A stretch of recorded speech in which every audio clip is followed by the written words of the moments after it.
نور الدین زنگی کون تھے؟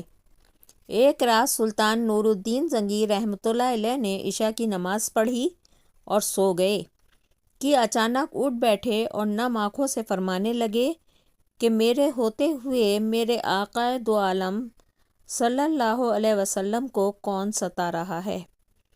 سلطان اس خواب کے بارے میں سوچ رہے تھے جو مسلسل 3 دن سے سلطان کو آ رہا تھا، اور آج پھر چند لمحوں پہلے وہی خواب انہیں آیا جس میں سرکار دو عالم صلی اللہ علیہ وسلم نے 2 افراد کی طرف اشارہ کر کے فرمایا کہ یہ مجھے ستا رہے ہیں۔ اب سلطان کو قرار کہاں تھا؟ انہوں نے چند ساتھی اور سپاہی لے کر دمشق سے مدینے جانے کا ارادہ کیا۔ اس وقت دمشق سے مدینے کا راستہ 20 یا 25 دن کا تھا، مگر سلطان نے بغیر آرام کیے یہ راستہ 16 دن میں طے کیا۔ مدینہ پہنچ کر آپ نے مدینہ آنے اور جانے کے تمام راستے بند کروا دیے اور تمام خاص و عام کو اپنے ساتھ کھانے پر بلایا۔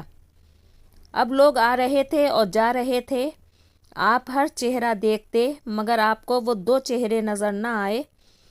اب سلطان کو فکر لاحق ہوئی اور آپ نے مدینے کے حاکم سے فرمایا، کیا کوئی ایسا ہے جو اس دعوت میں شریک نہیں ہوا؟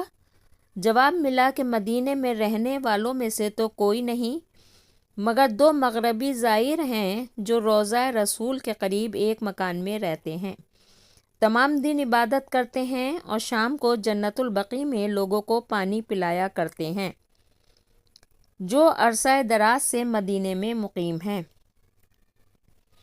سلطان نے ان سے ملنے کی خواہش ظاہر کی۔ دونوں زائر اپنے آپ کو بہت عبادت گزار ظاہر کر رہے تھے۔ ان کے گھر میں تھا ہی کیا، ایک چٹائی اور 2-4 ضرورت کی اشیاء کہ ایک دم سلطان کو چٹائی کے نیچے کا فرش لرزتا محسوس ہوا۔ آپ نے چٹائی ہٹا کے دیکھا تو وہاں ایک سرنگ تھی۔ سلطان نے اپنے ایک سپاہی کو سرنگ میں اترنے کا حکم دیا۔ وہ سرنگ میں داخل ہوئے اور واپس آ کر سلطان کو بتایا کہ یہ سرنگ تو نبی پاک صلی اللہ علیہ وسلم کی قبر مبارک کی طرف جاتی ہے۔ یہ سن کر سلطان کے چہرے پر غیظ و غضب کی کیفیت طاری ہو گئی۔ سلطان نے دونوں زائرین سے پوچھا کہ سچ بتاؤ کہ تم کون ہو؟ حیل و حجت کے بعد انہوں نے بتایا کہ وہ یہودی ہیں اور اپنی قوم کی طرف سے تمہارے پیغمبر یعنی سردار دو عالم حضرت محمد مصطفیٰ صلی اللہ علیہ وسلم کے جسم اقدس کو چوری کرنے پر مامور کیے گئے ہیں۔ سلطان یہ سن کر رونے لگے۔ اسی وقت ان دونوں کی گردنیں اڑا دی گئیں۔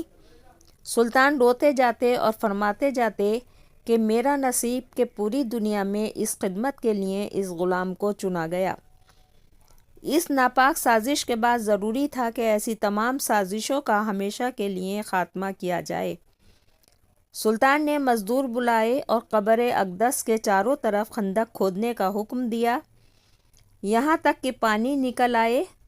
سلطان کے حکم سے اس خندق میں پگھلا ہوا سیسا ڈالا گیا۔